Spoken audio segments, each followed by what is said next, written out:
পেখমকে রাজি করাতে গিয়ে ওর মাকে 100%, ওর বাবাকে 50% রাজি করিয়ে নিয়েছি। বাকিটা কিন্তু তোমাদের দায়িত্ব। তাই বলছিলাম, আর সময় নষ্ট না করে কালকেই তোমরা দাদু ঠাম্মি আর বাড়ির সবাইকে নিয়ে ওদের বাড়িতে চলে যাও। আর কি বলো, আমি পেখমকে বিয়ে করতে চাই। আর তোমরা চাও তো আমি বিয়ে করি, তাহলে যদি তোমরা পেখমের বাড়িতে বিয়ে প্রস্তাব নিয়ে যেতে পারো আর পেখমকে বিয়েতে রাজি করাতে পারো, তাহলে আমি বিয়েতে রাজি।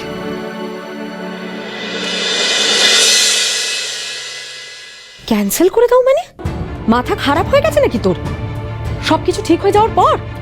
মা প্লিজ কিছু একটা বলো, বলো আমার জ্বর হয়েছে, বমি হচ্ছে, এই বলে কাটিয়ে দাও। হ্যাঁ, এই এতগুলো ঝুড়ি ঝুড়ি মিথ্যে কথা আমাকে তোর জন্য বলতে হবে? আমি পারবো না পেখমে সব বাজে কথা বলতে।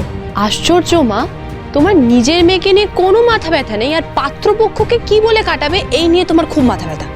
নিজের মেয়েকে নিয়ে মাথা ব্যথা আছে বলেই একটা ভালো ঘরে, একটা ভালো পরিবারে তোমার বিয়ে দিতে চাইছি। শুধু তোমরা চাইলেই তো হবে না, আমাকেও তো চাইতে হবে। আর আমি চাই না, ব্যাস ওনাদের বলে দাও, পরে জানিয়ে দেবে। সেটা বললে তো আর হবে না। আজকে সকালবেলা তোর বাবার সঙ্গে আবিরের কাকার দেখা হয়েছিল রাস্তায়, অনেকক্ষণ কথাও হয়েছে।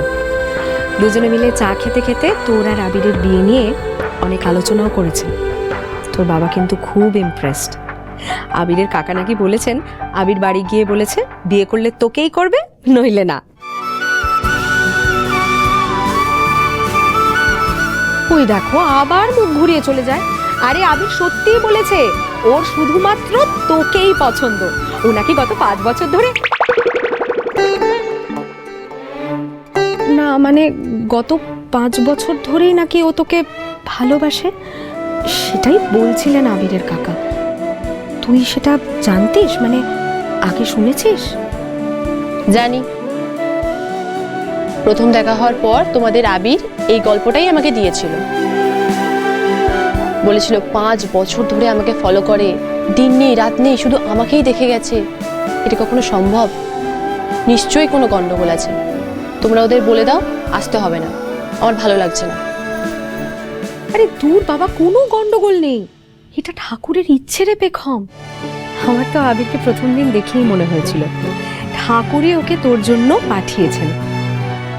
মা তোমরা ছেলেটাকে নিয়ে এত কেন বাড়াবাড়ি করছো? তোমরা বুঝতে পারছো না আমি বিরক্ত হচ্ছি? হোস না মা, ঠাকুর আমায় বলেছেন তোমার মেয়েটা তো একটু অন্যরকম, সবার সঙ্গে ঠিক মিশতে টিশতে পারে না। তাই ওকে আমি এমন একটা বর দেব যে ওকে সারাটা জীবন আগলে রাখবে। তার দোষ গুণ সবকিছুর সঙ্গে মানিয়ে নিয়ে তার সঙ্গে হাতে হাত রেখে চলবে। আবির ঠিক সেইরকম একটা ছেলে।